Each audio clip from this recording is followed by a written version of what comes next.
What's going on, everybody? This is Joe, and I am here for the final, for now, but probably for good, Magic the Gathering Final Fantasy pre-release kit opening. Now, I sounded a little confused for multiple reasons. One, the Final Fantasy, but also because this is the first individual opening that I'm doing on a pre-release kit, but that's because we have a lot of other Final Fantasy opening content to do, so stay tuned for more of that here on the channel. Answer the call of the crystals. But also, we did one video only of this previously, and that is up on the channel, but it was of me/us opening 3 different kits, and then we played in multiple events, so we'll talk about it more as the video goes on. Here is what the inside of the kit looks like. It's really cool. You can see the box, we'll get to it in a minute, but the box has that on it as well. But this is the bigger image with the actual like attack menu and stuff too. You've got the Planeswalker symbol, kind of 8-bitified, as well as the little counters that come on here: +1/+1, finality, stun, indestructible, and saga chapter counters, I guess. For all of the saga creatures in the set. And then the fighters here, which are all shadowy, but again, there's a better look at them here. There you go. So there's that. But yeah, we did, we opened many of these kits. Again, if you missed that video, either it'll be linked at the end or I linked it up at the top for you, so feel free to go check it out. So that you can see us opening 3 kits. I know at least one of them was insane, so hopefully this one even comes close to rivaling that one. And also, we have our D20 with the Final Fantasy symbol, the FF, as the 20. I am relatively convinced, I mean, maybe you can tell over here, we have 3 white, 1 blue hiding back there, 3 red, and 1 green, and no black. And not only do I have no black, right? Usually when we do this, and I do the original opening, the big opening on that Friday at our sponsor store, by the way, Champion Card Collector in Poughkeepsie, New York. Shout outs to them. They're amazing. Here's the packs, by the way, inside this kit. And you can, go check those videos to go find out more information on Champion, because they're phenomenal, and you should go check out the store if you're anywhere near the Poughkeepsie, New York area. Here, by the way, is the divider, where you can divide your deck and your sideboard. Oh, is that why? See, I'm not familiar with this game, with this particular Final Fantasy, but if you look, there's green, red, white, and blue, and there's no black. I know the black is the darkness crystal, at least in the set, but the D20s, we weren't able to find any black. What I was trying to say is what we usually do is we will ask around, like, hey, did anybody open a black one that wants red or white instead, since we have 3 of each, and we would trade, I would have even, towards the end, I would have even traded 2, like a red and a white die for the black die at that point. So interesting that it wasn't a thing. But like I said, maybe because of this divider, that maybe, I don't know, maybe it's not a thing, and so they decided not to include homage to the darkness crystal. I'm not really sure. But here is the insert, by the way, as well, that comes with the kit. This is the little, like, art on the inside that is akin to this guy here. But also, on the other side, it talks about building a pre-release deck. If you're unfamiliar with pre-release kits, I've always said that, and in fact, I told people this during the event itself, it really is, I think pre-releases are the best environment for new players, because, even some experienced players may not know the set, right? So many people show up and they're like, I didn't look at this set at all, blah, blah, blah. And so it gives new players an opportunity to be on somewhat of an even footing with them. And that little insert helps you to know what to do, like how to build your deck and stuff for a pre-release or a sealed event or whatever you want to call it. But also, I've always said, and I will till the end of time, I feel like, as long as you're at a good store, ask the people around you. I've had Pro Tour level players asking me what I think of what they should do. And that's not me bragging. It's just, that's how people do it. Ask people around you if a particular card is good. If you show them your pool and say, hey, what do I build? Or show them your rares, maybe, and say, hey, what do you recommend that I do? And they may say, right, if they don't have a lot of time, they may say, oh, just go with those two colors, look at your rares, they're great. Or they may look at it and be like, ooh, that's tough, show me your uncommons, you know, something like that. So you've got a lot of options. But anyway, that's my 2 cents on that. I, by the way, have opened more pre-release kits than anybody else here on YouTube, and while this is the end for Final Fantasy, likely, that doesn't mean I plan on stopping. When Edge of Eternities comes out, stay tuned to the channel. We will definitely have pre-release kit openings for that set as well. But without further ado, let's look at what we got in here. Our promo foil rare is Genji Glove. Now, Genji Glove does not have job select, so it is a 5-mana equipment with a 3-mana equip, which means 8 mana over 2 turns to give something double strike, and whenever that creature attacks, you can get like a second combat phase after the first one. But I mean, first of all, the foiling is cool on the back of the glove, but otherwise it's like dark all the way around. Also, obviously this doesn't pull us in a particular color, or color pair or anything like that, because it is colorless. So that's not bad, although I don't know if you got it from my tone, but that's not a great card. So I'm not really in love with that. It's kind of expensive. This is sealed, so it's a slower format, like overall, but not that slow, I don't think. So anyway, you can always, as always, let me know your thoughts in the comments down below.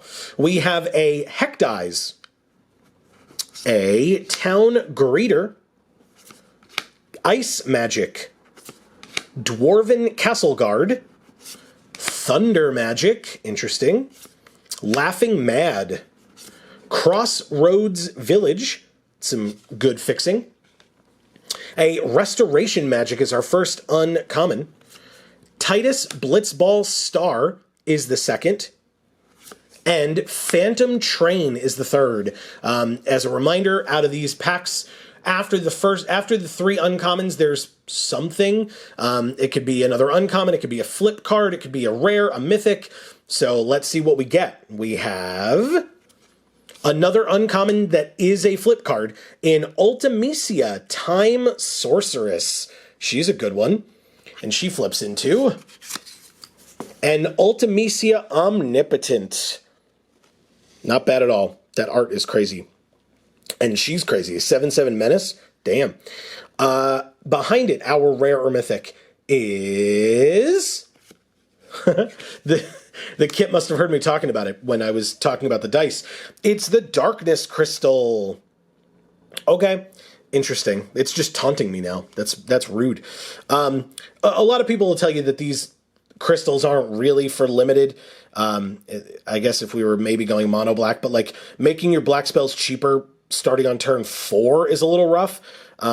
Although I do like this one in particular for its like static ability. Some of the other ones aren't great, but this one's really good. That like draining them, especially if you're doing some of the black mage strategies where you want to play non-creature spells. So this would trigger your black mages, and then any of your creatures that die, including your black mages, they get drained for 1. So it's like more chip damage over time. But I feel like that's kind of a high setup cost. So again, in fact, if you're unfamiliar with how these videos work, I always try to talk about like what kind of a deck I would make if I opened this at pre-release itself. So as always, I would love input down in the comments below.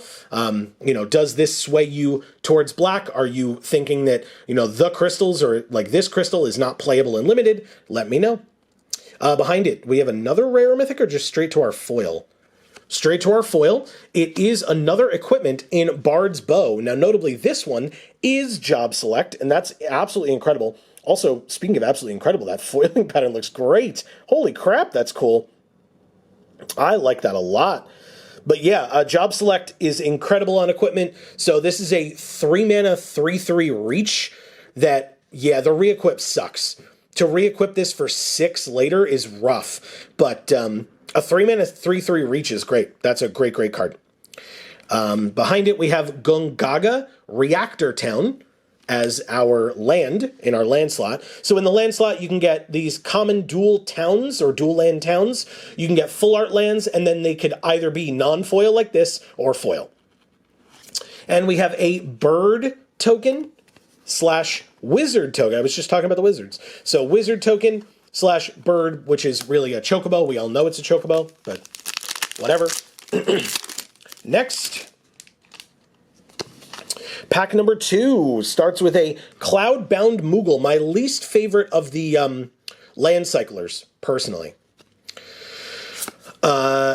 We have Summon GF Ifrit. We know, because we played Final Fantasy VIII, that GF stands for Guardian Force, but so many people want to call this Girlfriend Ifrit. And so, you know what? It's Pride Month. More power to you. Happy Pride to all. If this is Girlfriend Ifrit, then congrats. You've got Girlfriend Ifrit.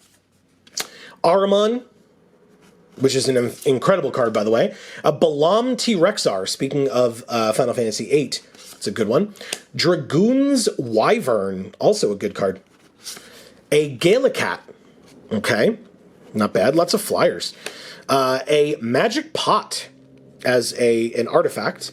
A Dragoon's Lance. This is a very good card. And notably, another equipment. And it's our first uncommon. Good equipment. Good job select equipment. A Colosseum Behemoth. We have 2 of the green big boys in this pack. And a Gyat, King of the Dwarves. Interesting. Okay, I mean, this cares about equipment, and it is the equipment colors in red and white. So, sure, I'll at least lean in that direction, but we should see what our next card is, and or maybe it's a rare or mythic. It's another Ultimecia Time Sorceress. Wow. Okay, that's 2 of her. She's good. I mean, that's a good card. Like, does it mean we're definitely in blue-black? No, but, I mean, Gyat is good too, and we've gotten a couple of equipment here, so interesting. Although, notably, the equipment that I was excited about, yes, Dragoon's Lance, which is white, but also Bard's Bow, which is green, so we'd have to splash green or something.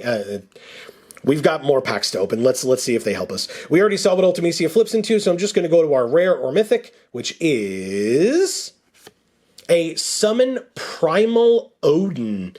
Now, this is a good card. It is 6 mana for a 5/3, but if you can follow it up with some removal or like a board wipe or something, I guess it would have to be a one-sided board wipe. So maybe some removal. You can get your opponent immediately after with this. Or you can just like force a block, like a tough block or something. Because Chapter 2 says, this creature gains, whenever this creature deals combat damage to a player, that player loses the game. Obviously, that shouldn't be the only reason that you play this card. I mean, to be fair, it is also just a removal spell. Destroy target creature and opponent controls as soon as this comes down. So 6 mana, destroy a creature, leaves behind a 5/3 for a turn. It's pretty good. And then if he lives, you can draw 2 cards and each player loses 2 life, you and your opponent. Not bad at all, Primal Odin. Good stuff. Behind Primal Odin, our foil is a foil Balam T-Rexar. Wow. You know what? I'm not like in love with that foiling pattern. It's fine. The background's cool looking, I guess. And the Balam T-Rexar is good, but like 2 T-Rexars and the Colosseum Behemoth, right? The 7-drop. That's probably all of your top end right there. And another Gungaga Reactor Town. That's 2 of those in a row. And we have an art card for The Final Days, right? Yes, The Final Days. And it's not stamp signed, I guess, but it is stamped with the Planeswalker symbol. So, okay, sure. The Final Days art card. Pack number 3 has for us a Summon Chocomog. Okay. From Final Fantasy VII. Very nice. Wark Kupo. We've got Item Shopkeep. Again, talks about equipped creatures. Relevant. Malboro. Good stuff with all the, like, black that we've opened. Although, notably, this is a 6-drop and so is Primal Odin. So, again, something to be aware of. A second Bard's Bow. Stuck in Summoner's Sanctum.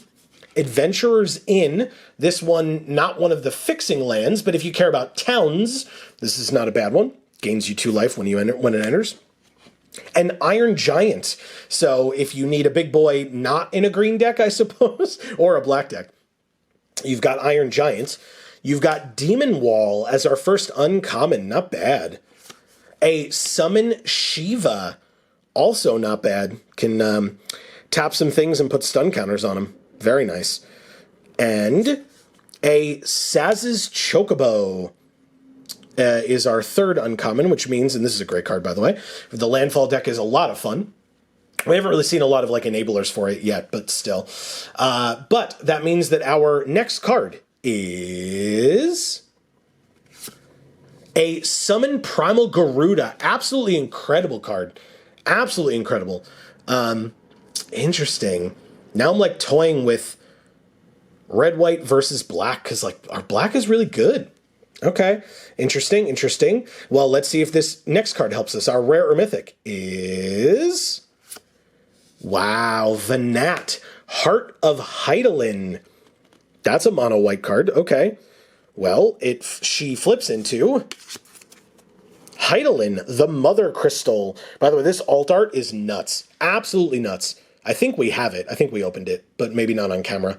But anyway, card is gorgeous, absolutely incredible. Flips into an indestructible creature that at the beginning of combat on your turn, you give something a counter, and then it becomes indestructible until end of turn. And if it's legendary, you draw a card. Like, it just does everything. It's insane. How do you flip it again? Remind me. 7 mana. That's all. Just get to 7. And whenever you cast a legendary spell, you draw a card while it's on its front face, and it's a 3 mana 3/3. Incredible. Okay. Anyway, wow. Behind it, our foil, wow, is an Adventurer's Airship. Cool foil. I don't think I would play the card, but the foil is gorgeous. Absolutely gorgeous. Vehicle. Ooh, speaking of gorgeous foils, wow. A foil full art Swamp. Right as they give me the white card that, like, is really good, they're like, but don't forget black, though. And we have a hero / bird. We are halfway through this video / opening with pack 4 of 6. We start with Suplex. Good removal spell. Something that I was thinking of is I feel like we don't have a lot of removal yet in any of the colors that we want to be in. So this one pushes us in that direction a little bit. That's helpful. Suplex. We have Namazu Trader. Not a bad card. And it's in black. Prisha's Wanderings. That's something that would help a landfall deck, but besides the Chocobo, we haven't seen really anything for it, so I'm not trying to lean in that direction now, just saying. We have a Kikiran Merchant. I'm going to go with that. We have a Slash of Light, more white removal. Grand Pulse Ochu, good card. A Lunatic Pandora. I leaned a lot more heavily on this card than probably others did, especially in sealed. I mean, if the game goes long, it's, you know, kind of helpful as a removal, but and blue-white cares about artifacts, but again, not in this kit. But we have a Poison the Waters as our first uncommon. Not bad. We have a Coral Sword as the second. Wow. So we go from a decent black card to a good red equipment. To the Prima Vista. Okay, this one doesn't sway me in either direction, so fine. And then our next card after our 3 uncommons is a side quest Play Blitzball, which, if you can deal 6 damage in a turn to your opponent, flips into a World Champion Celestial Weapon. Very interesting. +2/+0 and double strike with equip 3. I don't know how I feel about this one necessarily, but it's an equipment for the equipment deck if we can do 6 or more damage in a turn, so there's that. But yeah, let's go ahead and see what our rare or mythic is. It is a black Job Select equipment in Ninja's Blades. Wow. Okay, so, I mean, obviously we wouldn't be putting this in the red-white equipment deck, but we would put it in this black deck that we're looking at. Interesting. Okay. Behind Ninja's Blades, our foil, yes, is a foil uncommon in Tifa's Limit Break. That's a sick-looking foil. I don't love these limit break cards, to be honest, as much. Like hers, Vincent's, they're fine. But this is cool. I love. God, and foil looks great. Really, really great. Behind it, a full art mountain. Very nice. And a hero / Farag. Awesome. Okay, 2 more packs to go. I really genuinely don't know what I think I'm leaning a little bit more towards black right now. I'm a little more tempted, I think, by that. And then maybe we would see what our second color would be. We could maybe go black-green, maybe just black-white. I don't know. That's tough. Because if we go black-white, we can play Venat as well. And then we wouldn't get to play Gyat and some of the other equipment, but we'd still get Dragoon's Lance and stuff. So we have You're Not Alone. A Light of Judgment. Sephiroth's Intervention. This is what I'm looking for. This is that good black removal. Very, very good. We've got Gigantode. I actually really like this card a lot. Come on. We've got Rook Turret. Vincent's Limit Break. I just said I'm not a big fan of this card. It probably wouldn't get in unless I really needed a 23rd. We have a Hill Gigas. Not bad Mountain Cycler. Chocobo Racetrack. I really like this card. I, again, don't think that there's a lot of landfall enabling going on in this kit. But if there was, this would push me in that direction pretty hard. That's a great card.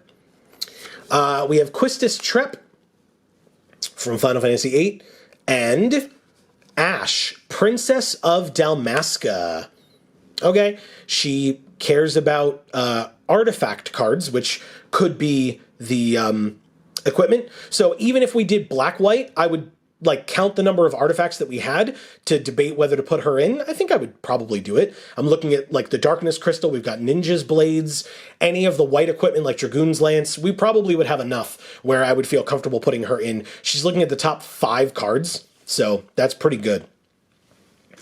And then behind that, our next card is Sid, Timeless Artificer. And I do not think this is one of the arts that we already have for Sid. I don't think we have a ton of them, to be honest with you, but here's another one, so that's really cool. Behind Sid, our rare or mythic is Summon Girlfriend Cerberus. Wow. GF Cerberus, very, very nice. The Cerberus GF in Final Fantasy VIII is just kind of okay. If you're interested in seeing us play Final Fantasy VIII or Final Fantasy VII, check the links in the description down below and check out Video Games for All, one of our other 2 channels, along with Gluten Free for All. And you can subscribe and ring the bell here, there, and everywhere. And if you're interested in Final Fantasy, we've got a full playthrough of 7, and we're most of the way through 8 at the time of recording. So you can go check those out. We appreciate it. But this one's interesting. Again, it definitely doesn't pull me into red-white, right? Or make me lean back towards red-white, I should say. Our foil, or not, is Aerith's Rescue Mission. Okay. Not a bad card. Again, doesn't pull me towards white-red. In fact, might make me... I would probably still put this in the white-black deck, which is, again, where I think I'm leaning. But, okay. So, Aerith Rescue Mission, not a bad card. And Baron Airship Kingdom, as you saw, because I pulled that weirdly. A red-blue land. Ooh... Our art card is for Y'shtola Knights Blessed, and it is the Magali Villeneuve art, which, Amy and I just love this art. Hopefully you do too. I know art is subjective, but, this is gorgeous. All right, and last but not least for this only solo opening that we did, more for our wallet's sake, because this Play Booster box down here is sealed, so stay tuned to the channel for more openings from us, for sure. We've got a red Mage's Rapier, a black Mage's Rod. First time that we've seen either of these cards, which is a little unfortunate, but I would still probably put black Mage's Rod in the deck. It makes a wizard. I love the wizard cards. We've seen no other ones, but even just one pinging them down a little bit is pretty damn good. Obviously, if for whatever reason we really didn't have a lot of non-creature cards, then maybe we wouldn't, but even just looking here at Ninja's Blades and the Darkness Crystal, we probably have enough with removal spells, etc. We have an Airship Crash sideboard card extraordinaire, but also we're still thinking black-white, so not getting in. Retrieve the Esper. Fate of the Suncrist. This gets in. Good old removal. Crossroads Village again. If we really needed to splash, we've got 2 of these now, but they're like the only things that we have. If we really wanted to splash like red, for example. Laughing Mad, speaking of red. An Evil Reawakened. This gets in, no question. The first one of these gets in, no question. The second one, maybe, depending on what we had, but like this is an incredible card. Yes, please. A Renoa Heartilly is our second uncommon, by the way. And Queen Brawn. Okay, I mean, she makes wizards when she attacks. But she's a 2/1 prowess. That would be kind of tough. I think we're a little too far into this one with not a lot of enablers for her. But if you disagree, as always, I want to know in the comments down below, please. And so our next card is Vanille Cheerful Icy?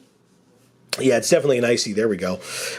It is 1/2 of the meld card in the set. Ragnarok Divine Deliverance. I got Ragnarok during pre-release. Shout out to that opponent. He knows who he is. Good for him. He had 3 other mythics in his pool. I mean, not that this is a mythic, but he had 3 other mythics in his pool, and he absolutely crushed me. So good for you, dude. Congrats. Behind that, we have our rare or mythic, our last rare or mythic, which is... Oh, yeah! We got Cloud, Midgar Mercenary. Double white for a 2/1. Search for an equipment, reveal it, put it into your hand, and then shuffle. And if he's equipped, if an ability of him or an equipment attached to him triggers, it triggers an additional time. So that is great. We'd have to check those equipments. Notably, it says, Ninja's Blades says, whenever this creature deals combat damage to a player, draw a card, then discard a card, and they lose life equal to the discarded card's mana value. So I know what I'd be searching for. Holy crap. And it re-equips for 2?